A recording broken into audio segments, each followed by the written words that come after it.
भारत का दुश्मन देश चीन अपनी हरकतों से बाज नहीं आता है। कभी चीन मालदीव के जरिए भारत से दुश्मनी लेने की कोशिश करता है तो कभी गलवान घाटी में घुसने की कोशिश करता है। अब ऐसे में भारत के विदेश मंत्री एस जयशंकर ने लिखित समझौतों का उल्लंघन करने के लिए चीन को लताड़ लगाई है। जापान के दौरे पर मौजूद एस जयशंकर ने 2020 में बॉर्डर पर हिंसा के लिए चीन को जिम्मेदार ठहराते हुए कहा कि उसने भारत के साथ लंबे समय से कायम लिखित समझौतों का पालन नहीं किया। जयशंकर ने कहा, दुर्भाग्य से हमने चीन के मामले में पिछले दशक में ऐसा नहीं देखा है।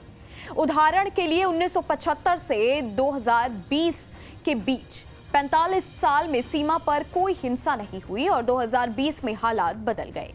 जयशंकर ने बदलती विश्व व्यवस्था पर विस्तार से चर्चा करते हुए कहा कि हिंद प्रशांत में एक बहुत बड़ा शक्ति परिवर्तन वास्तविकता है। उन्होंने कहा, अब ये कोई मुद्दा नहीं है कि आपको ये पसंद है या आपको ये पसंद नहीं है। वहां एक वास्तविकता है, आपको उस वास्तविकता से निपटना होगा। विदेश मंत्री का कहना था कि आदर्श रूप से हम मानते हैं कि हर कोई कहेगा ठीक है, चीजें बदल रही हैं, लेकिन इसे जितना संभव हो उतना स्थिर रखना चाहिए।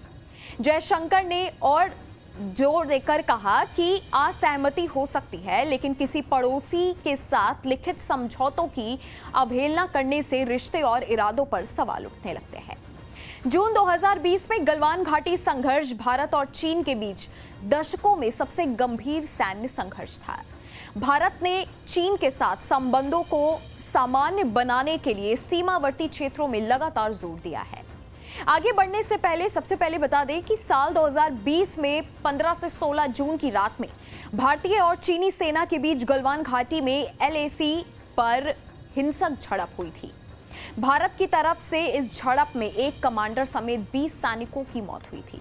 हालांकि चीन के कितने सैनिक मारे गए इसे लेकर चीन ने कोई स्पष्ट जानकारी नहीं दी थी। इन सब के बाद एस जयशंकर ने रूस और वहां के बदलते हालातों के बारे में